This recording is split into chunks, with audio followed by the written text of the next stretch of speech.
అవన్నీ నేను సుప్రీంకోర్టులో ఫైల్ చేస్తున్నానండి, ఆల్రెడీ చేశాను. రివ్యూ పిటిషన్ కాకుండా క్యూరేటివ్ పిటిషన్లో Aam Aadmi party ఓడిపోలేదు. Number 1, Aam Aadmi party, మీరు మంచి ప్రశ్న అడిగారు కనుక ఆమ్ ఆద్మీ పార్టీకి 1,87,6,000 ఓట్లు తేడా రావడం కరెక్టే.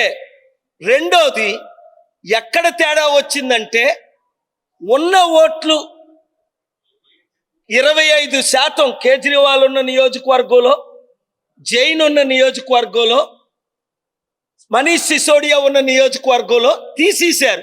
లీగల్గా ఉన్న ఓట్లు 4లో 1 తీసేశారు.